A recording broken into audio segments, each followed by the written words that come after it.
welcome. So, I wanted to discuss some of the ideas and principles that a business could use and apply that makes your offer so irresistible and your brand strategy a success, inspired by the music industry models. This is what artists use. So, if we think of, say, our favorite musicians, that brought to us these, or we get indoctrinated into these mini cults, the Beyonce beehives, your Gaga monsters, your Taylor Swift Swifties, various forms and levels, whether extreme fandom or some sort of allegiance to said artist.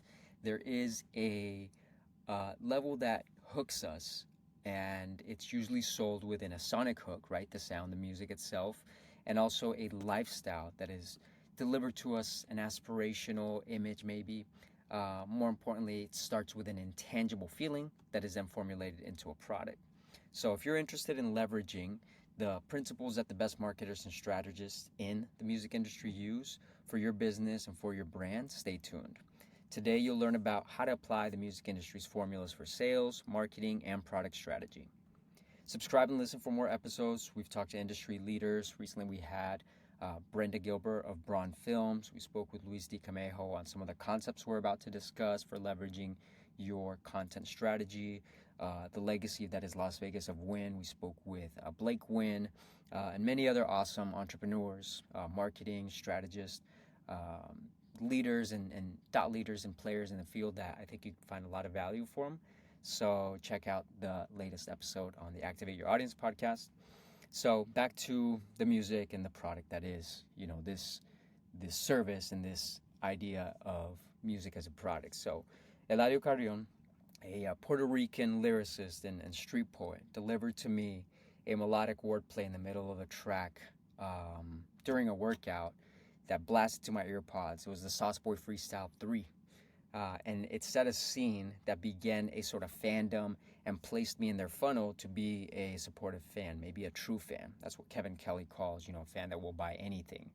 Now, the trajectory started of me as a supportive fan in this example, and the way that we follow musicians. This is important and a useful journey to understand as an entrepreneur that is working to increase either the lifetime value of your customer and audience, to deliver an irresistible offer, something so good that your prospects feel stupid saying no, lower your customer acquisition cost, apply competitive strategies, operate seamlessly, and most importantly, deliver value, which will in turn increase your profits. That is why this matters.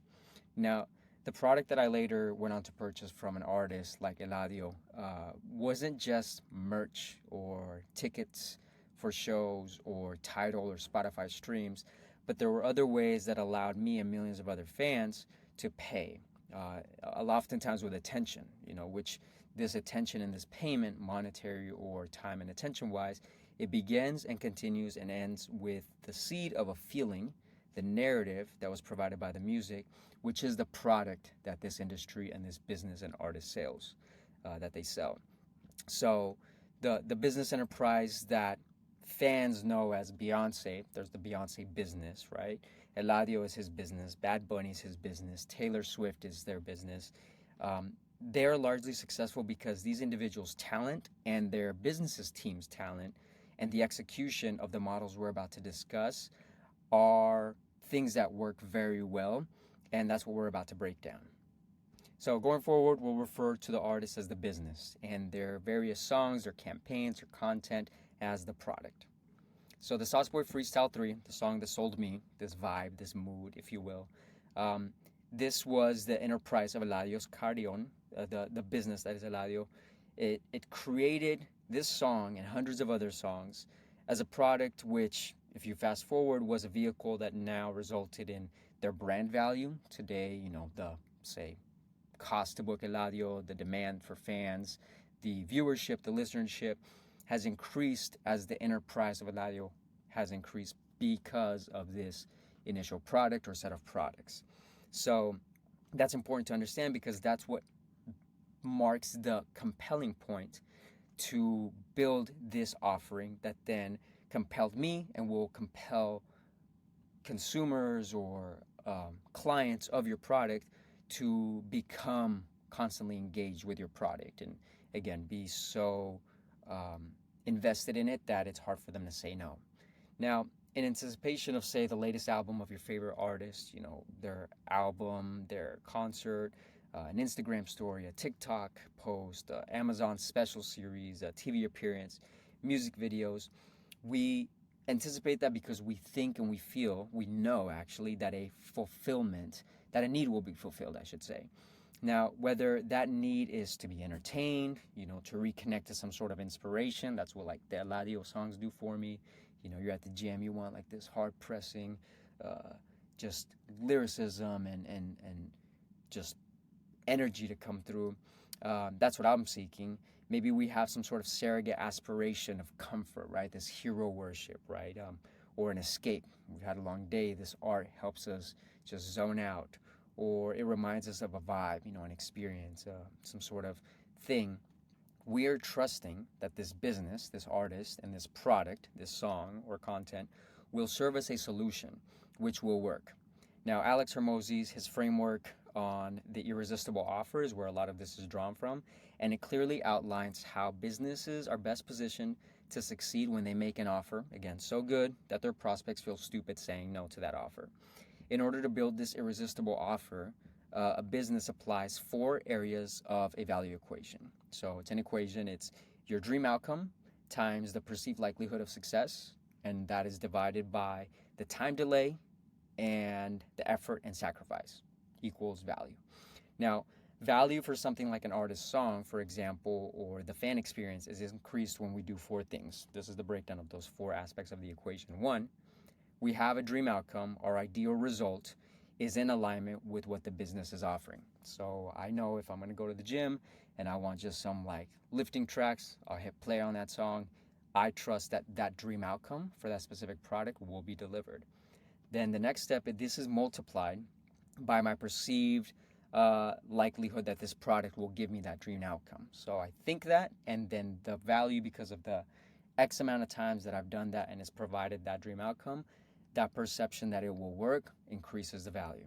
Now that's divided by, these are some of the takeaways or some of the scores that may lower it if they are properly addressed, or will increase the value if they're properly addressed, which is the bottom of that equation. So the time delay, how quickly, can we purchase or take this product and get immediate results or delayed results, that will again depend or dictate the increase or decrease of the value.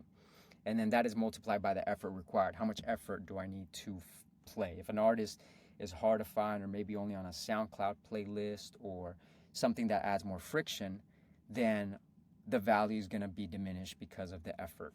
Or a lot of things by design. If I'm going to the gym and I'm going to do a very hard routine that I have to come up with on my own, versus if I hired a coach who's going to give me the breakdown of the routine for the workout, then that's going to increase the value of that offering because of maybe the effort. Some effort still required, but it's not as effortful as me having to come up with a workout, for example, and having to do all that work.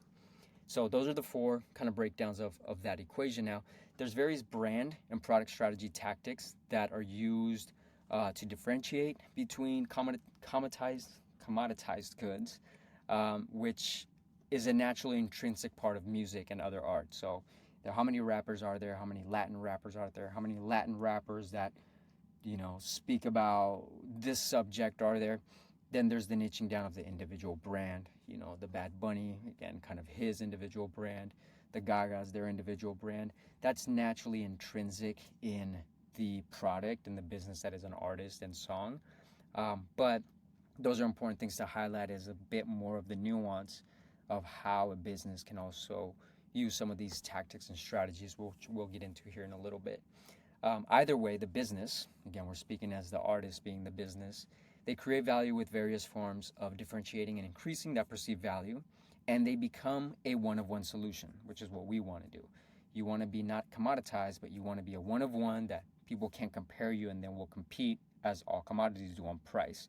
If this person and this person are the same, this business offering are the same, this artist and this artist are the same, then I'm just going to choose as a consumer, maybe based on price. Where if there's a brand lever, this one speaks more to me, or this one offers more value because of this, or this is differentiated here, then we're more properly competing. And again, that's both a product and a brand move, which helps, again, increase the fandom, increase the repeat purchasing cycles of your customers, of your fans.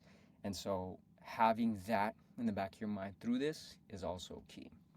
Now, to apply this concept to your business, it helps to paint a macro picture. So this is kind of a picture of the model of what an artist product looks like. So we'll start with 3 steps, essentially. The product, in this case, is the music, the lifestyle, again, maybe a hero or heroine that we're putting on a pedestal, an aspirational being. This could also be in a religion, your Jesus, and then there's your bishops, and then there's, at the top, God, or whatever you believe in, this thing, this tangible noun, right, that we'll place as a sort of product that we're buying into. Again, in music, this is going to be the artist as like this being that we could see as a product of sorts, and then again, their music being part of that, the lifestyle that they're selling, that's the product. Now, the next part of the step is the distribution and the execution of delivery of that product. So pushing a soundtrack, for example, of your life, my soundtrack for the gym, for example, with Eladio, or pushing, this alignment to this community as, say, a Swiftie or a Gaga Monster.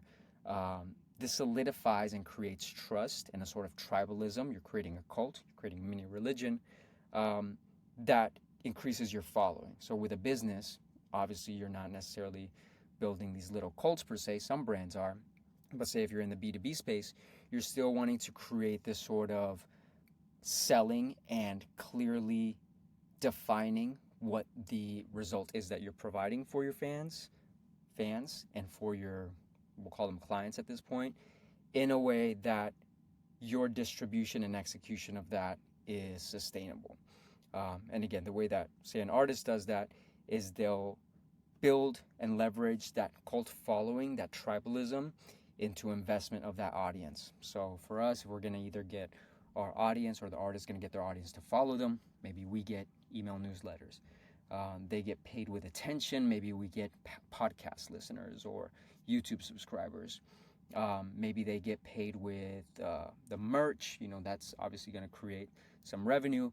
We're going to sell our coaching, or we're going to sell our course, or we're going to sell an intro product. And other forms of additional consumption that, again, start to execute, deliver, what is the value, and also starts to distribute this product throughout your market. The last step is monetization. So we started talking about monetization in terms of, say, merchandise for an artist, or in terms of your coaching course. But again, some of this is oftentimes not just paid in money, but in attention. So after this introductory form of consumption, like merchandise or ticket sales for the business that is an artist, the business that is the artist, will leverage that trust, and it builds the trust that is built with this audience, and their attention and their engagement, their eyeballs, their ear holes, followers, newsletters, subscribers, listeners, all of that. It leverages that into partnerships or offerings. Now, this is a result of the value that the artist, the business, or you yourself as your business, has created, and now is being exchanged for either, again, for the artist, advertisement dollars, maybe collaborative brand attention. Think of like your McDonald's partnerships at a Bad Bunny show.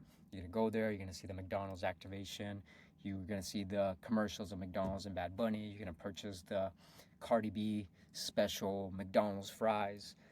Mercedes and The Weeknd have a partnership. So you have these leveraging points that, by being a fan of this business, you're also going to be a fan of this other aligned offering, which again increases the value for the audience in theory, and also brings more value to the business of the artist itself.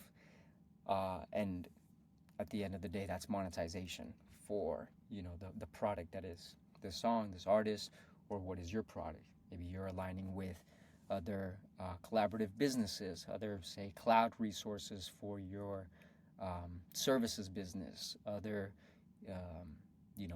where you would, say, do affiliate partnerships or collaborative events, things of that sort, are examples of how, say, a business would use that same parlaying of trust into a new monetization offering. So again, to break down some of the takeaways, how do we apply this business model to your business, the music industry business model? So first takeaway is understanding your audience and building trust with them. And then knowing what products specifically you sell by truly understanding what is the crucial solution you're offering.